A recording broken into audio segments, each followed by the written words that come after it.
सौन्दर्य प्रतियोगिता होइन, अब विवेकको प्रतियोगिता हुनुपर्छ। When every child who can get back the imprisoned, rewards with Namaste. Welcome to Nepal's Top 7 Debaters 2013, produced by Today's Youth Asia.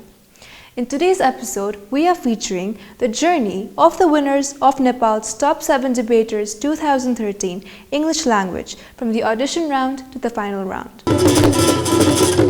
The winner of Nepal's Top 7 Debaters 2013 in the Category 6 Bachelor's Level English Language is SMARIKA of St. Xavier's College, Kathmandu.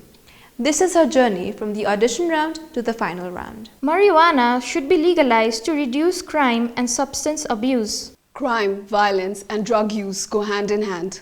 Therefore, the government should discourage the use of marijuana among its citizens, because there's no such thing as a safer drug. And the government should not forget about its duty to give the right message to its citizens, because making marijuana legal makes it more acceptable in the society. I have 3 arguments to support the opposition. The first one, it spreads the use of larger number of people and also increases the chance of underage substance abuse. I would like to give an example of Alaska. When marijuana was made legal in 1970s, the teenage consumption went up to 2 times higher than anywhere else. So this just shows that teenagers and kids, they are more vulnerable to taking up such habits, which will not do any good to the country. The second argument is that marijuana makes people psychologically dependent, and it also sets up a craving that can be only satisfied by picking up another drug.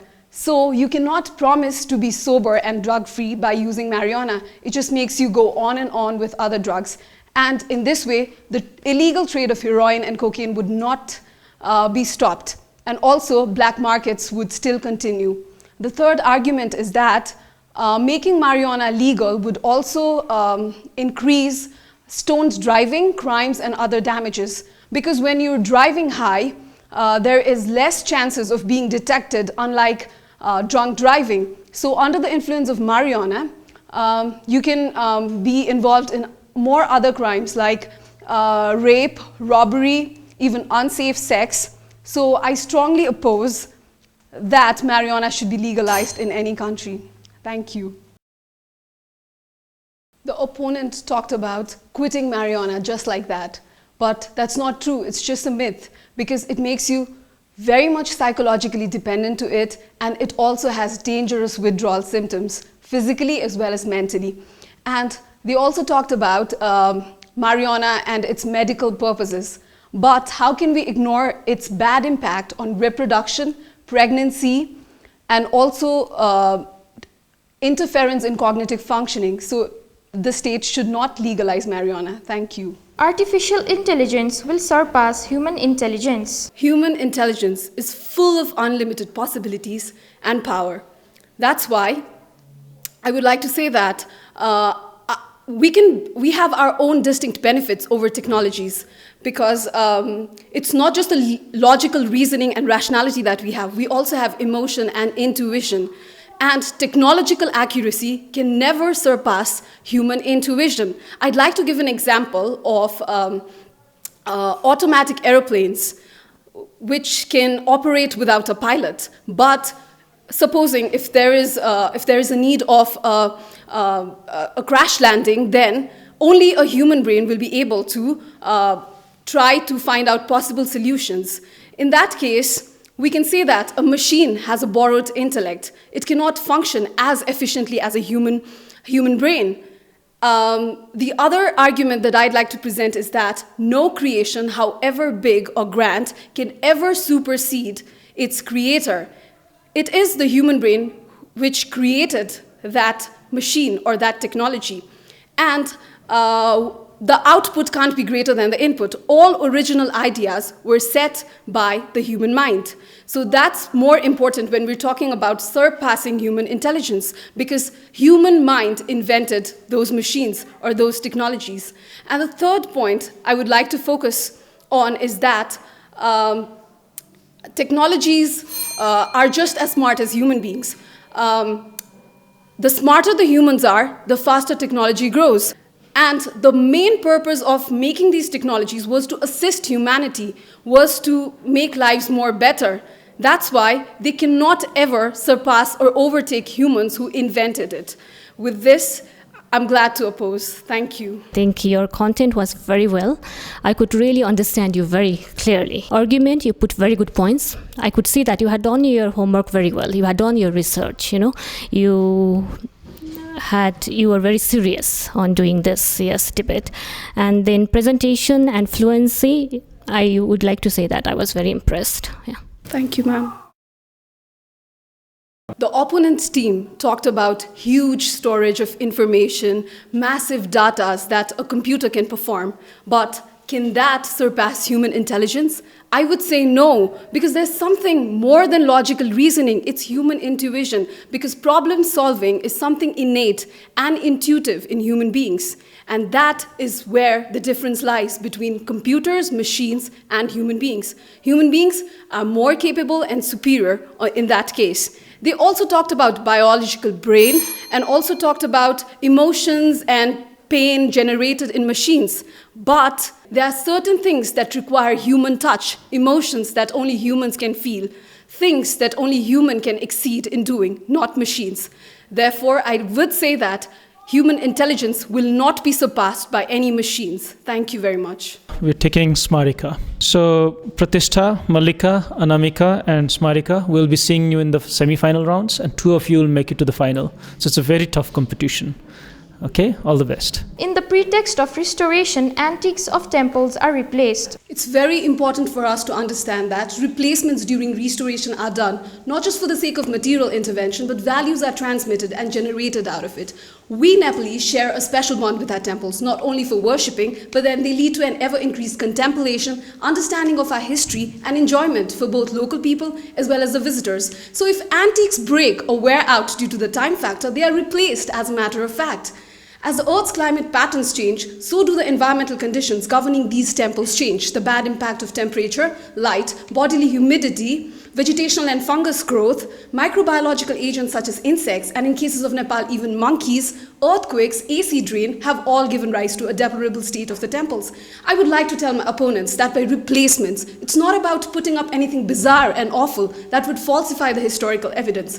Rather, it's about using the similar tone, texture, structure, and size while replacing these antiques. Mainly the wooden struts known as tudals, frames, lost doors and windows, rafters of the roofs that are found in a damaged, unsettled, and compressed state are replaced. Example, the Darbar Square of Kathmandu, the restoration of Lakshmi Narayan Temple and Kageshwar Mahadev Temple. I would also like to tell them that it's for contemporary better functioning, but with similar aesthetic materials. Another example could be that of the Jagannath Temple, which was restored after the earthquake. But even after that, due to poor maintenance, it became necessary to replace its rafters, wall plates, and timber plankings. And even under the law, such as the Venice Charter and Ancient Monument Conservation Procedure, under the Archaeology Department of Nepal, replacements can be done for the historical preservation of our masterpieces. I agree that they discourage them, but then they also tolerate them if they are thoroughly researched, documented, and based on old photographs. Example, the Sulima restoration project done by the team of Kathmandu Valley Preservation Trust. 8 wooden struts that were missing were replicated and replaced. And interestingly, the locals seemed to like it because it brought about the vibrancy and spirit of the past. We've all heard about the Acropolis in Greece, haven't we? Yes, in the Acropolis restoration project too, sections of the roof were replaced with new marbles and decorated with blue and gold inserts as in like original. And 186 architectural members were also made up of new marbles. So not just in the national level, but in the international level also, where there is necessary, replacements have been done during restoration. Another very interesting fact about replacement in Nepal is that it's done in a natural way, unlike in the West, because making those sculptures and carvings, it's done in a very natural way. For a certain group of Newari families residing in Patan and Bhaktapur, carvings and replacements are done using the same tools, in the same manner, by families descended from the original families. So it is a natural way of replacing. Therefore, I would like to say that in the pretext of restoration, antiques have been replaced. Thank you. Wow, SMARIKA, that was a very smooth, flowed very well. I thought that I was really impressed by both the delivery and by the strong case you made, reminding us that restoration is not just about replacement and theft, but restoration is actually something that we accept everywhere else. And it's actually of great importance, and you brought out very well different examples and highlighted the special features that prevail in Nepal that make it even more necessary. So congratulations, I found that very powerful. Thank you, sir. My one comment is just, again, I think that was also in some of the other debater statements, the logical link, sure, restoration has its great value and place, but where is the connection to the phenomena of the unnecessary or illegal replacement of old idols? That's what I'm missing to balance. Like, that's the nuance of this topic, right? That's kind of the subtlety, and I just felt like he kind of steered away from that a little bit. So that was the one thing I was missing, but otherwise a lot of great points that were necessary to be made. SMARIKA, I must say that you did it also well. Your argumentation and confidence was very good, and you had to speak for Replace. and you were doing justice with what you had to do. But we are in Nepal, no? So it's unfortunately, I don't know if you are aware that more than 80% of artifacts are already stolen from this country, and in most of the cases, also during the restoration. So what you have said, I mean, your logic was very good, but in case of Nepal, it's not like in international arena. So it has to be controlled, and we have to be very, very careful about our artifacts.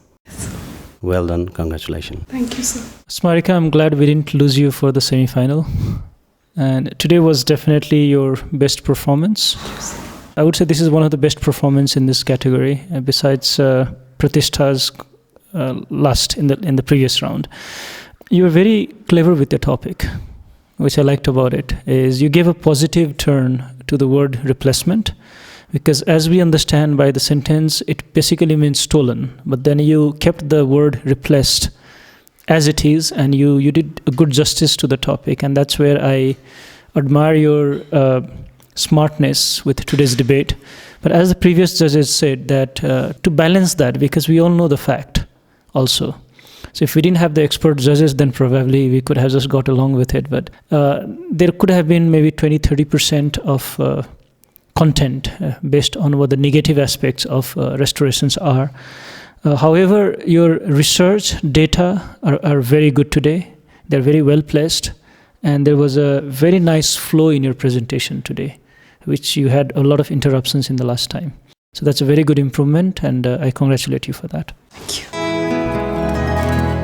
What my opponents are stressing is a problem-solution mismatch. I think it's very contradictional in itself, because I would say replacements have been done in order to safeguard the threatened antiques. And in case about smuggling and stealing of these artifacts, yes, these has been done during restoration. I think smugglers and looters are attracted to Nepal because of the lenient laws that we have, and they can buy the support that they need by bribing people and all. And some antiques are in a very delicate state. Not replacing them would put them into further danger, so that they would be stolen or damaged by people. Another example from the international scenario would be that of the Little Mermaid statue in Copenhagen, Denmark. It's in the open area, and parts have been stolen away and damaged by people who visit it. So if we do not replace it, or if we do not maintain the temples, then it is more danger, and we cannot prevent it from vandalism. So it's very important that we understand that replacements are also necessary to prevent this. Thank you.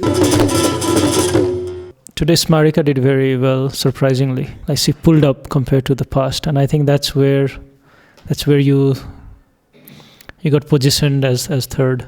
SMARIKA and Pratishta, you're the finalist of English category, bachelor's level of Nepal's Top 7 Debaters 2013, and we'll be seeing you both for the finals. Prepare very well, it's going to be a tough one, okay?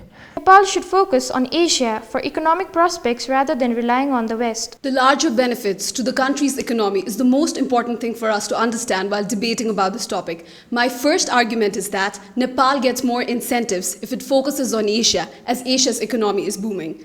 Nepal is in between India and China, two of the fastest growing economies in the world. This is a great location for Nepal to explore its potentials in terms of economic prospects and economic cooperation. According to the World Bank, China may become the largest economy in the world sometime between 2020 and 2030, followed by India as the second largest economy in the world shortly after that. Over the years, with large trade surpluses and rapid economic growth, Asia has accumulated over $4 trillion of foreign exchange reserves, which is more than half of the world's total. Additionally, Asia has surpassed North America in amount of billionaires. In the year 2012, more than 40% of billionaires came from Asia. As we see, Asia's economy is flourishing day by day. The International Monetary Fund has recently said that Asia's economy, aided by increased domestic demand, is likely to grow at 5.75% this year. Isn't this a good thing for Nepal to focus more on Asia? Of course it is. Whereas the West has seen problems such as recession and economic crisis of late. The European Union has seen problems of sovereign debt issues. Greece, Italy, and Ireland have seen some serious economic problems in the recent times, along with the United States of America. My question to the opponent is that, why should Nepal still rely on foreign aid and uncertain economies of the West if countries with booming economy in Asia have more surpluses, which means it's more beneficial to Nepal in terms of tax, tariff, and privileges for short-term as well as long-term economic prosperity. My second argument is that the geographical proximity and similarity of socio-cultural aspects can do wonders for Nepali economy. Nepal can relate and cater to the needs of Asian people and vice versa. Whereas we haven't had so much of Western exposure, the Pakistani trade fairs in Kathmandu in the year 2010, 11, and 12 have done so great, all because of the similarities between the two nations. Trading in Asia can also be cost-effective for Nepal. For instance, Nepal, China, and India are connected via road. This means easy access with goods and services with lesser problems in transportation and transit. We can also take an example of Malaysia, which has done so well in halal trades with its neighboring countries, amounting to $11.57 billion in the year 2011. Currently, it's also promoting its tourism packages in Asian countries, especially in the Gulf countries. We can also take example of Dubai, which has been a hub of Islamic trade in the Middle East Asia. Now, moving on to my third argument, that is for sustainability reasons that can lead to long-term social and economic stability. Like the ASEAN, Association of Southeast Asian Nations, is connecting within to become a productive community as a whole in Asia. Nepal can also connect well to its neighboring countries. Connectivity as in with roadways and railways, and also software connectivity, such as efficient cross-border movements of goods and capital. Example, the single window project of ASEAN with its territory countries. Nepal has a lot of potential in the field of information, communication, and technology for economic gains. Now, the other thing is that the overall energy need for Southeast Asia is likely to be 3 times more than that of today in the next 10 to 15 years. The Nepal Electricity Authority has opened up its markets for private foreign investors, like Bhutan has been exporting large proportions of its electricity to India. This would include not just Indian companies to invest in Nepal, but also Chinese and Korean companies that will also invest in the electricity sector of Nepal. Therefore, I strongly believe that we can see a lot of economic prospects by focusing in Asia. Thank you. Opponent has been wrong in principle. Asian markets do not just rely on the West. This is an era of Asian consumption-led global growth. Asia's dependency on the US and the EU has been reduced since the last 10 years as Asia's economy has been rising, particularly that of the China. How can we ignore the fact that Asia now rivals with the West in terms of global economy and trade influence worldwide? The other thing is that the slowdown of global demand has made a lot of Asian countries to look inwards, resulting in a rise of consumption and rise in income levels in Asian countries. We can take example of China. As wage has risen up in China, many Chinese companies have opened up factories in Vietnam and Cambodia, giving more facilities in these countries and also providing them with better paying jobs. So as railways develop between China and Nepal, we can have more enterprises of Chinese company opened up in Nepal, which can be beneficial to Nepal. Thank you. Smarika and Pratishtha, you guys have done better in the past, let me tell you. Both of you are low on energy today. You both are nervous.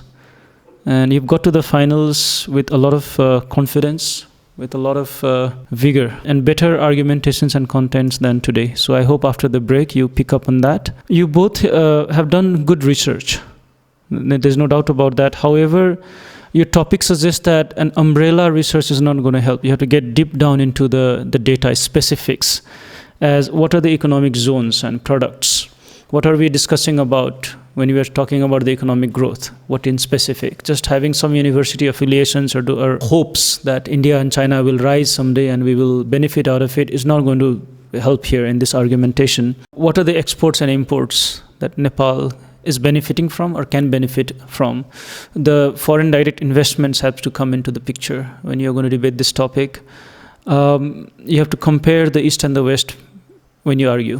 One cannot be just siding the Asia and another cannot be siding the West independently. Good luck, and you still have one more round. I hope you pick up on your originality that you have performed in the past. Thank you. So congratulations to both of you. I can tell you've put a lot of effort into your research and presentation today. You were both very confident, which is, as a spectator, it's good to see that. Both of you, I recommend you slow down. I can tell you're nervous, but you're just slow down. Sometimes your hand movements got very distracting, so I started looking at your hands instead of listening to what you had to say. So maybe use it more strategically. I can tell you've done a lot of research on your various perspectives.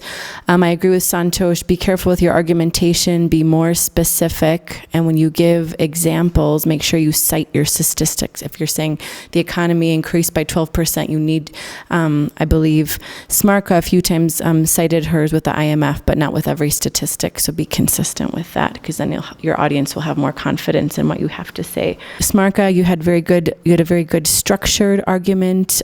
It was easy to follow, especially with number 1 and number 3. After cultural similarities in the middle, I feel like the end of your argument started going into other areas. It didn't stay with cultural similarities. Excellent job. Thank you. I think you both did a very good job. You were both a bit nervous. You both spoke a bit fast. SMARIKA, you spoke more clearly. You spoke a little bit too fast, a little bit unclear. But when it comes to the arguments itself, I actually preferred Pratishtha's arguments. Because at the end of the day, what I felt with SMARIKA is that you spoke about what's good in Asia, what's important in Asia, but you didn't say enough about where Nepal actually fits in. What does Nepal do in order to gain by putting more economic prospects into Asia? Nepal can see a lot of economic prospects by focusing in Asia. Historically, Nepal has been an agricultural-based society. More than 75% of its population is still dependent on agriculture. The country's GDP is dependent on agriculture for more than 40%. So for Nepal and its development, I think we should strengthen the agricultural base by focusing in Asia more than jumping straight into the industrialization by relying on the West. We can commercialize agricultural sector and enhance its productivity for more income and exports in the Asian countries. The Nepal trade policy has identified a list of products that can have an excellent market in the Asian countries itself. So we can focus on the Asian countries.